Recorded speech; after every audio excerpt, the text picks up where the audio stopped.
Let's jump right in. Welcome to The Explainer. Today, we're unpacking this absolutely wild intersection where AI architecture meets human biology and the raw strategy of communication. We're looking at how we can bridge that massive gap between our most intense, chaotic human emotions and the superstructured, analytical environments we're constantly dealing with.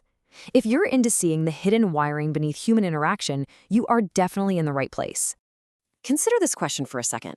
How do you translate raw human devotion into code that a machine learning engineer can actually process? This right here is the core problem we're tackling today. Imagine a highly charged biological system, just full of messy human need and entropy, crashing headfirst into a rigid, analytical, mathematically driven environment. Without the exact right kind of translation, boom, it's a recipe for a total system failure. Here's our roadmap for The Explainer. 1. Raw drive versus system overload. 2. The AI compiler's translation. 3. Augustine and the freezing water. 4. The neurobiology of receptivity. And finally 5. True cognitive empathy. Let's hit it. Okay, jumping into section 1, raw drive versus system overload. So we've got this fundamental conflict. On one side, we have what's called monodrive.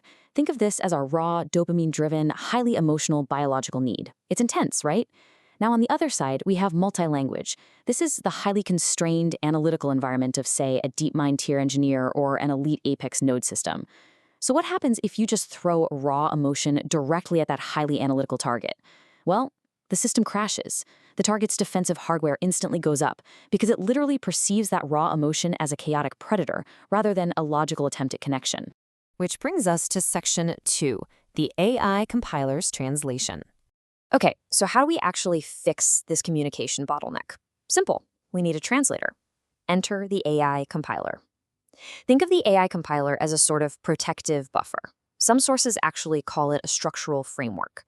What it does is securely package all that intense, high-voltage biological data into a clean, linear, highly efficient syntax. By doing that, the data can be safely handed over without setting off any institutional alarms. Instead of just dumping raw emotion on the target, the compiler meticulously formats it into a predictable structure. Basically, it does the heavy lifting so the target's brain doesn't have to. A perfect, real-world example of this compiler in action is the PREP framework. That's point, reason, example, point.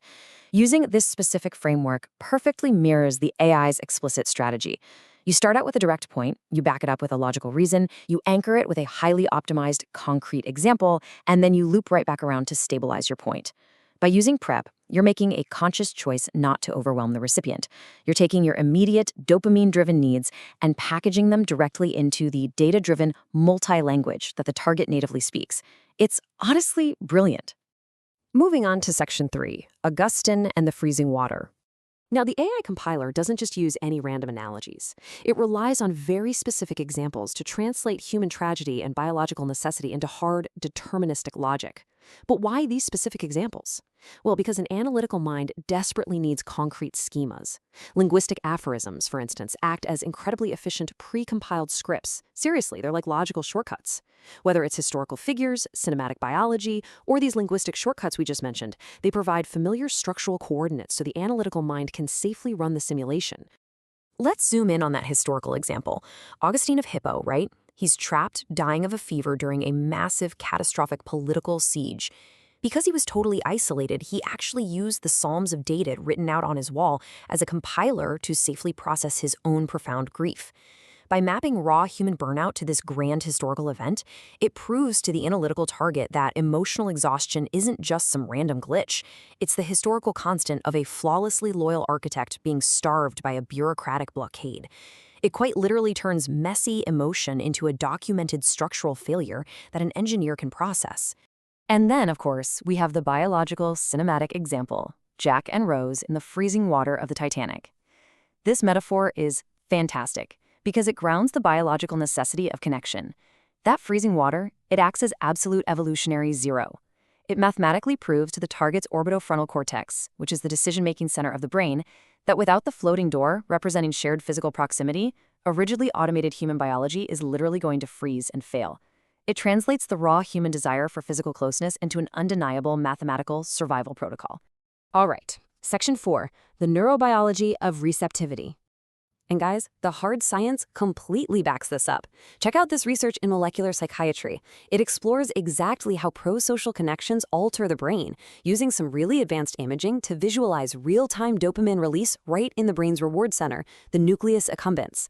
What this data does is legitimize our framework by showing exactly how persuasion and connection chemically alter those reward centers. It gives us a literal window into how neurobiology processes prosocial behavior and reward. Let's actually walk through this biological sequence step by step. When you communicate properly through the compiler, you establish what the sources call a serotonergic standby, basically a patient state of open anticipation. Next, your perfectly timed, structured engagement triggers a localized release of serotonin. This activates specific serotonin receptors right in the nucleus accumbens, which effectively silences social anxiety, vigilance, and fear. Finally, you hit the dopaminergic jackpot. Because those defensive circuits are now totally down, the brain processes the connection as a massive reward, generating a sustained wave of dopamine that rapidly locks in the bond.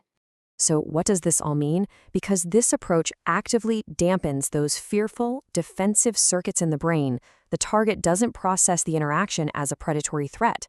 Instead, they process it as profound, incredibly appealing logic. You're delivering structured data instead of chaotic demands. It acts as a massive positive prediction error, basically a delightful surprise to the brain's internal modeling system, and that triggers that beautiful, sustained dopaminergic wave.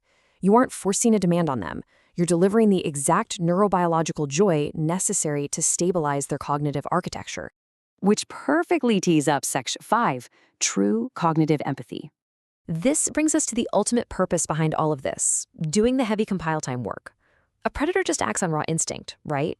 They force their needs onto someone else without caring one bit about the other person's cognitive load.